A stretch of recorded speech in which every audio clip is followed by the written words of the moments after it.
Grand Admiral Zex Talan of the Unified Systems Confederacy reviewed the classified footage for the 12th time. The massive view screen in the secure war room showed the same horrifying sequence: the experimental Confederacy dreadnought Invincible Pride, pride of their fleet, engaging a human cruiser-class vessel half its size in the disputed Rigel sector. The Pride opened with a standard salvo of gravitic torpedoes, enough firepower to shatter a small moon. The human vessel, designated TDF Defiant, performed an impossible evasive maneuver, its hull briefly distorting as it executed what Confederate physicists had deemed a mathematically impossible turn. Then came the human response. The Defiant didn't target the Pride's weapons or propulsion systems, as military doctrine across 17 spacefaring species prescribed. Instead, it fired what appeared to be a single, unimpressive projectile. The object penetrated the Pride's shields, as if they weren't there, attached to the hull, and then the footage showed the Pride's interior. Crawling through the ventilation systems came thousands of microscopic robots, each smaller than a dust mote. Within 90 seconds, they had reached the Pride's bridge and incapacitated the crew without a single fatality. 2 minutes later, the ship's AI core had been completely subverted. 3 minutes after that, the Pride's own automated defense systems had activated against approaching Confederate reinforcements. A single human ship had neutralized and captured the most powerful vessel in the Confederate arsenal in under 10 minutes. Admiral Zex Talan paused the footage and turned to face the Emergency War Council. "This is the 7th such incident in 14 solar cycles," he said, his chitinous mandibles clicking with tension. "Each encounter follows the same pattern. Human ships employ weapons or tactics that our strategic models cannot predict, neutralize our forces with minimal casualties, then withdraw without pressing their advantage." Ambassador Laurel of the Diplomatic Corps raised a slender appendage. "Yet they haven't claimed any Confederate territory or demanded concessions. Their actions appear defensive rather than expansionist." "That's what makes them so dangerous," countered General Vrax, slamming his armored claw on the table. "Every other species follows recognizable patterns of conflict and expansion. Humans are unpredictable. They develop weapons too dangerous to use, then use them with surgical precision.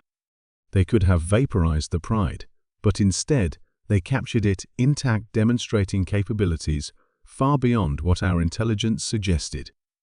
Admiral Zex Talan activated a new holographic display showing the known extent of human territory, a relatively small cluster of systems near what humans called the Orion Arm. "For centuries, we believed their limited territorial expansion indicated limited military capacity. We were wrong. Their warships aren't designed for conquest or resource acquisition. They're designed for absolute tactical superiority in individual engagements."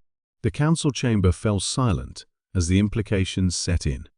The Confederacy had existed for 12,000 years, gradually absorbing or subjugating hundreds of planetary systems through military pressure and economic incentives. Species either joined willingly or were conquered. That was the established order of the galaxy. But humans didn't follow that pattern. They had rebuffed Confederate diplomatic overtures, defended their modest territory with shocking effectiveness, and shown no interest in either conquering others or being conquered themselves. "I have reviewed all available data on human history," offered Science Counselor Mexin, her bioluminescent tendrils pulsing thoughtfully.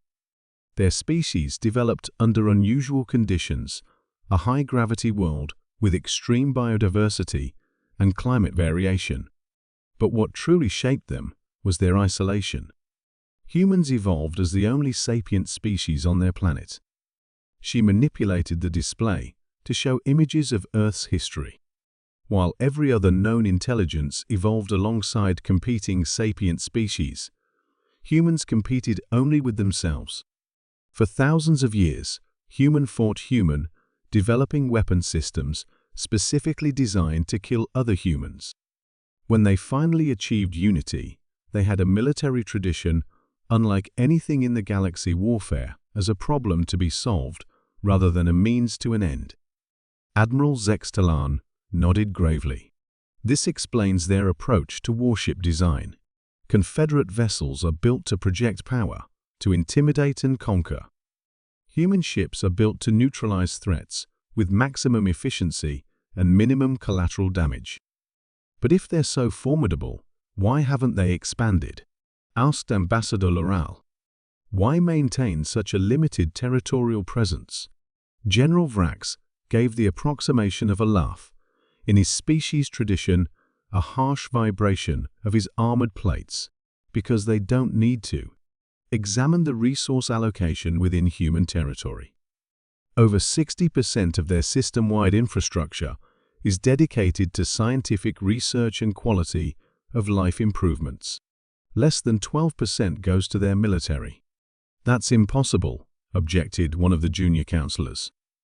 No species can maintain strategic superiority with such minimal investment. Unless Councillor Mexin said quietly, their military technology is so advanced that they don't need the massive fleets and resource commitments we require. Quality over quantity. Admiral Zextalan darkened the displays and activated the room's security field, ensuring their deliberations would remain absolutely confidential. The conclusion of Confederate intelligence is that human warships represent a paradigm we cannot match with our current approach. They employ technologies we barely understand, tactical doctrines that contradict established military wisdom, and worst of all, restraint. Restraint is bad. Ambassador Laurel seemed confused. From a strategic perspective, yes, the Admiral explained. If humans employed planet-killing weapons or sought territorial expansion, we could understand and counter them. But they don't want territory. They don't want resources. They simply want to be left alone to pursue their own development, and they have the capability to ensure that happens. So what do you propose? Asked the Council Premier, speaking for the first time. The Admiral's expression was solemn. We must withdraw all military assets from human border regions immediately. Discontinue all intelligence operations in their territory. And, he hesitated, knowing how unprecedented his next suggestion would be. We should propose a formal recognition of human independence and sovereignty, without the requirement to join the Confederacy. The Council erupted in objections. No species had ever been granted such status in Confederate history. You don't understand, the Admiral continued, raising his voice over the commotion. Human warships are too dangerous for conventional galactic warfare because they don't fight conventionally. What we've witnessed are warning shots, demonstrations of capabilities they could deploy more aggressively if they chose to. He reactivated the footage of the Pride's capture. This incident involved one human cruiser against our most powerful dreadnought. According to our latest intelligence, the humans have at least 73 such cruisers, and that's just one class of vessel in their defense fleet. The implications silenced the Council. 3 weeks later, a Confederate diplomatic delegation arrived at Proxima Centauri, the edge of human space. They brought not demands or threats, but the first ever Confederate non-integration sovereignty treaty, an acknowledgement that humans would remain independent, their territory inviolate. The human diplomatic team accepted the treaty with gracious professionalism, betraying no surprise at this unprecedented concession from the galaxy's dominant power. As the Confederate delegation departed, the human Foreign Secretary turned to the Defense Minister. Do you think they've figured it out yet? The minister smiled. That the Defiant was our only operational cruiser. That the nanobots were actually a bluff using remote-operated maintenance drones. That we're desperately trying to maintain the illusion of military superiority while we scramble to actually develop the technologies we've hinted at. Well, the treaty buys us time, the Secretary replied. Let's hope our scientists can turn our bluffs into reality before the Confederacy realizes the truth.